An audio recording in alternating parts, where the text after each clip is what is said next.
बरगढ़ समाजसेवी विकास अग्रवाल को उपरे मरणांतक आक्रमण घटना को नहीं टाउन थाना एतला। आक्रोशमूलक भावे एपरी कांड दुर्बृत्त माने भिआईथिबा अभियोग करिसेंती विकास और तांको साथी।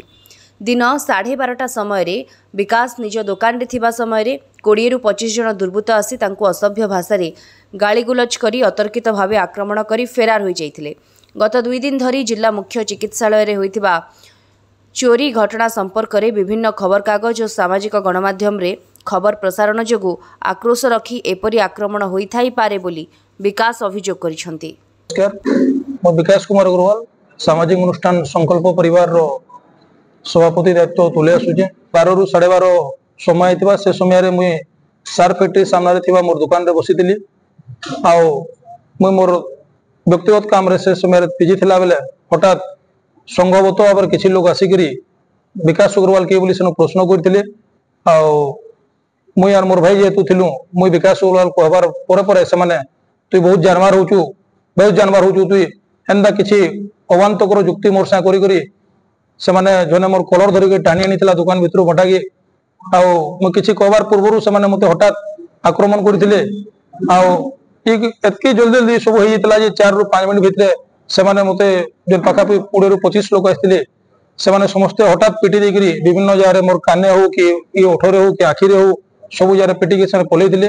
तार पर मुझे देखवार पाई जे मुझे गोटे चेन पिंधि से चेन भी मोर पाखे आने थे आसिक जेन आक्रमण कले तार आम आसिक पुलिस रो द्वारस्थ होइलु।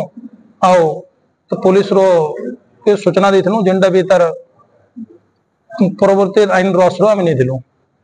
सबको जोहार, मैं अश्विनी त्रिपाठी सभापति निष्ठा परिवार। आज दिनर द्विपहरे सामाजिक अनुष्ठान संकल्प परिवार सभापति तथा तार प्रतिष्ठाता विकास अग्रवाल भाई उपर गोटे अतर्कित आक्रमण हबार खबर पाइलु। आम एटा निश्चित भाव में गोटे दुखदायक घटना। बरगढ़ हूँ गोटे भाईचारार सहर, बरगढ़ हूँ गोटे माने आमर संपर्क सुसंपर्क सहर, किंतु आज तार उल्टा देखबार के मिलूचे। मुझे विशेष भाव में बरगढ़ एसपी को अनुरोध करमी जे निशा कारबार दिन दिन के बढ़ते जाऊे लगी माने अनेक अपराधिक काम माने बढ़ते जाऊे। जेनता कि आज गोटे सामाजिक अनुष्ठान जन भाई जी आक्रमण होइचे एटा मुई दृढ़ भाव में निंदा करके विकास अग्रवाल भाई एकला नेन कि माने संकल्प परिवार संगे विकास भाई संगे पूरा बरगढ़ जिलार सब अनुष्ठान अच्छन। आगामी दिन रे जदि तार ऊपर कार्यानुष्ठान न हेबा आमे निश्चित भाव में सब अनुष्ठान के लेकर गोटे जन आंदोलन हेबा।